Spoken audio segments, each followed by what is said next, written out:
네. 대한민국이 살아있구나 해서 전체다가 지나면 갈수록 이제 광주, 그다음 대구, 부산 오면 올수록요. 어제 뭐 3.1절까지 인원이 급증했거든요.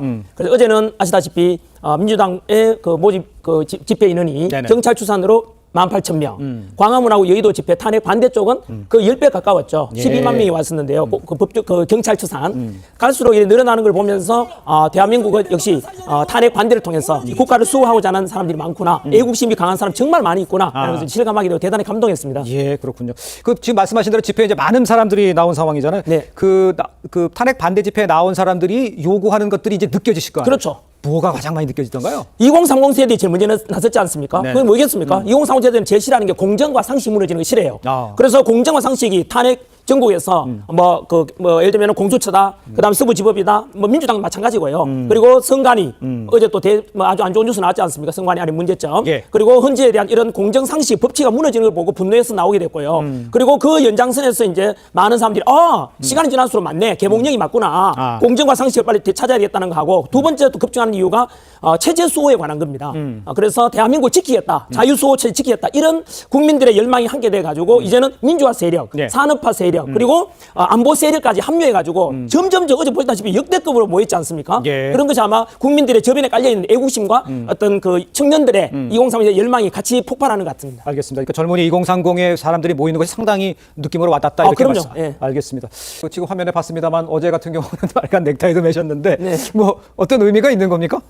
제가 기존에 이제 셔츠 부팅이 다 없어가 이제는 네? 이제 셔츠가 없어가지고 셔츠가 이제는 없어서. 넥타이 예. 이 셔츠는 많거든요. 그렇습니까? 그래서 어제는 3일절이고 해서 태극기 상징에 빨간, 파랑, 그리고 흰. 그래서, 그런 의미였어요? 그래서 그렇군요. 알겠습니다. 그 50분 이상 어저께 연설을 했다 이렇게 들었는데 힘들지는 않으셨는지 그거 좀 여쭤보고 싶어요. 계속 사람들은 많고 움직이도 힘든 괜찮습니다. 지금도 약간 목이 덜 살아났습니다만은 예. 뭐 충분히 어제 사실은 아침 점심을 안 먹고 갔었거든요. 예. 연설 준비 마저 한다고. 그런데 막상 어제 이제 워낙 사람들이 많아가지고 진행 속도가 좀 딜레이 됐어요. 그래서 저한테 주어진 시간이 30분 안에 끝내라 해가지고 원고에 없이 그냥 해버렸어요. 건강합니다. 네. 알겠습니다.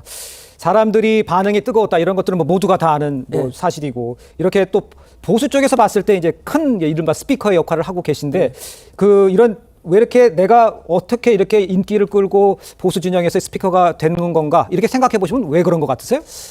그동안 이제 사람들이 누군가가 대신 목소리 내줬으면 좋겠는데 그것을 대신 내줄 목소리를 내준 사람이 없었습니다. 왜냐하면 나라 이러면 안 되는데 큰일이다라고 하고 있었는데 국민의힘 의원들 대다수는 침묵하고 있고 그래서 누군가가 있잖아요. 대통령 살려야 된다. 이런 거에 대해서 제가 그냥 이제 희생했지 않습니까? 그거에 대해서 2030 세대에 열망하는 게 예. 지도자 될 사람 앞에 나선 사람이 내가 권력 잡겠다. 뭐 이런 사람이 아니고 쟤는 연봉 포기하고 지금 나라 살리겠다 이러니까 이거에 대해 진정성이 통해 가지고 많은 사람들이 합류하게 되는 것 같고요. 예. 그래서 그것을 되게 뭐 기존 언론에서는 또 편파 보도도 많이 하고 이러니까 저는 이제 그냥 있는 그대로 이야기하면 되지 않습니까? 저는 정직이 생명이거든요. 예. 그러니까 친한길 목소리 믿어도 된다. 이래서 아마 보수 우파 쪽에서 많이 이렇게 합류하는 것 같아요. 그 인기가 있다 이런 것을 내가 실감하는 그런 뭐 상황들이 있었습니까? 내가 인기가 있구나 이런 거는? 네, 실제로 제가 뭐 이렇게 가는 곳마다 네. 어제도 그렇고 너무 많이 왔지 않습니까? 예. 그래서 그런 걸 통해서 사람들이 일단 신뢰하고 있구나에 대한 것을 느낄 수 있었죠. 그렇군요. 그 어제 그 신촌에서 토크쇼 참석해서 청년들과 이야기하셨다 뭐 이런 네네. 이야기도 있는데 그 청년들 하는 이야기도 있었습니다만 청년들의 생각도 좀 궁금하고. 네. 근데 이제 어제 전체적으로 이제 우리가 방송을 하면서 쭉 봤습니다만 여야로 나눠진 3.1절 집회 요거에 대해서는 상당히 좀 가슴 아프게 애타게 생각하는 분들이 많거든요. 거기에 대해서는 어떻게 생각하세요? 좀 안타깝습니다만은 현재로서는 어쩔 수 없는 상황이고 네. 왜냐하면은 민주당 쪽에서는 기존의 헌법재판관대로 따라와라. 네. 그다음에 서부지법 결정할 대로 따라와라. 공수처할 대로 따라와라 했지만은 많은 국민들은 그 사이에서 뭔가 잘못됐다. 공정과 상식 법칙이 무너지고 꼼수가 통하고 헌법재판관들 불의한 재판관들 다 받지 않습니까? 예. 그리고 지금 여기 대해서 침묵할 수 없죠. 네네. 어떤 쪽에서는 계속 그냥 가만히 침묵해라는데 아니 불리를 보고 침묵할 사람은 누가 있습니까? 그리고 우리가 국민 주권으로서 주인된 국민으로서 당연히 내 목소리 내고 예. 내 권리를 주장하는 건 너무나 당연하지 않습니까? 그래서 원래 프리덤 이즈 낫 프리에서 자유라는 것은 절대 공짜가 없다 이 말 있지 않습니까? 네. 우리가 4.19 혁명도 마찬가지로 3.15 부정선거에서 그 당시에 4.19 혁명 때 200명까지 희생이 있었어요. 예. 그 희생을 통해서 우리가 민주화를 이루어낸 거 아닙니까? 절대로 공짜는 없죠. 지금 대한민국도 마찬가지로 이대로 넘어가면 안 되죠. 그래서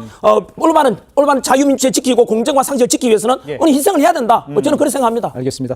그 이제 청년들도 만났을 때 청년들의 이제 아까 쭉 말씀해 주셨는데 탄핵 반대하는 목소리가 청년들한테도 많이 좀 나오는 것 같다. 네. 그것이 이제 공정과 상식을 생각하는 청년들 때문인 것 같다라고 맞습니다. 말씀을 해주셨는데 네. 그 전체적으로 봤을 때 이렇게 청년들의 그런 주장이 커지는 이유 네. 이거는 어디서 찾고 계세요?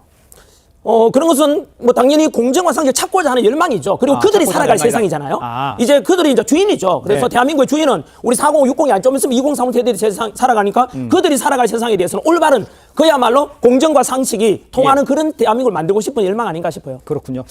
조금 답하기 어려우실 수도 있는 건데 제가 질문을 드릴게요. 네, 좋습니다. 뭐든지 좋습니다. 발언이 좀 세다고 해서 네. 그 반대쪽에서는 조금 뭐 지적하는 이야기도 있습니다. 그렇지만 또 이쪽에서는 보수의 전사다 뭐 이런 이야기도 심심찮게 나오고 있고 이런 평가에 대해서는 어떻게 생각을 하고 계신지 궁금합니다. 전환기를 하면은 첫 번째 언론에서는 뭐 거구몰이 이렇게 거구 세력이라 하는데 거구라는 것은 원래 옛날 히틀러 나치처럼 뭔가 폭력성을 동반하거든요. 네네. 근데 전환기가 지금 집회 나왔던 동대구, 부산, 광주, 대전, 서울까지 한 번도 네. 폭력이 없습니다. 그리고 저는 방향 자체가 네네. 비대칭 전략으로 가거든요. 예. 광주 갈 때도 그 당시에 강기정 시장에 대해서 오지 마라 폭력을 막 선동했지만 저희들은 화합과 통합과 평화로 갑니다. 이제 3.1절 정신도 그랬고요. 네네. 그래서 저는 거구라는 것에 대해서 언론이나 민주당 야당 쪽에서 그냥 프레임 씌우기고 예. 전환기는 굉장히 상식적인 그냥 상식파다 이렇게 생각합니다. 네, 그러면 저쪽에서 뭐 그렇게 극우라고 얘기하는 것에 대해서 그렇게 생각하고 있지는 않으시는 건가요? 현재 윤석열 대통령 지지율이 50%까지 됐지 않습니까? 예. 그들이 다 그만 전환길도 윤석열 대통령 이제 탄핵 반대하지 않습니까? 이들이 다 거구라는 그거는 점점 더 국민들이 민주당에 등을 돌리고 민주당 지지율이 떨어지니까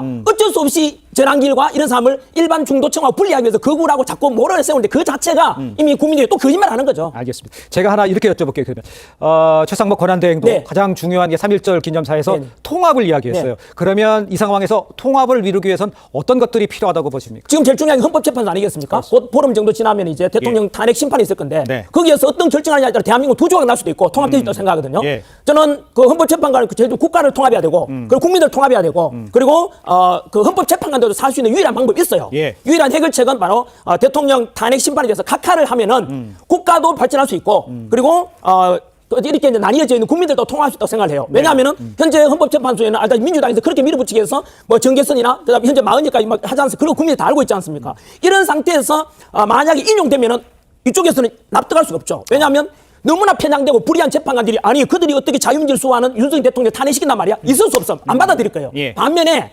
그 불의한 재판관에다가 재판 과정 중에도 허영 교수 및 지적에 의하면 네. 10가지 정도 불법적인 게 있었어요. 예. 그러면 그 속에 그 두 가지 불의한 재판관과 10가지의 불법적인 진행 과정 그 속에 대통령 지지율이 50% 넘고 있는 상황 네. 이 세 가지 상황에서 각하를 하게 되면은 예. 우리가 다 용서할 수 있죠. 아. 왜냐하면 민주당에서 어쩔 수 없잖아요. 그만큼 민주당 친화적인 어떤 헌법재판을 밀었는데 불구하고 각하됐다는 것은 국민들 이렇게 50% 이상 원하니까 알겠습니다. 어쩔 수 없다 생각할 거고 예. 그리고 불법적인 거 있었으니까 각하라는 것은 아예 자체를 제가 받아들이지 못하는 거 아닙니까? 예. 그래서 저는 그렇게 해서 윤석열 대통령 복귀시키면은 뭐 통합될 수 있다 저는 그렇게 생각합니다. 알겠습니다. 개인 의견이라고 제가 생각을 하겠습니다. 네, 좋습니다. 알겠습니다. 일단 그럼 그거 하나 여쭤볼게요. 네. 제가 그 오늘 3월 1일까지만 하시라고 네, 했지 않습니까? 그러면 앞으로도 이제 좀 시간이 있잖아요. 이제 네. 선고가 날 때까지. 근데 가족들이 반대하기 때문에 더 이상 집회 같은 데 참여 안 하겠다는 이야기도 하고 근데 지금 상황은 어떤지 저는 나오게 이미 될지 약속을 어떻게 지킵니다. 했어요? 이미 그렇습니까? 집회는 예. 어제로 끝났습니다. 그렇습니다. 집회는 더 이상 안 나갈 거고요. 예. 만약에 탄핵 인용되거나 뭐 예를 들면 강카되거나 그 결과에 따른 그때 가서 한번 볼 거고 일단 집회는 끝났습니다. 어제. 그럼 가족들은 어떻게 얘기를 하고 계세요 지금? 아직도 아내를 설득 중에 있는데요. 네. 그런데 제가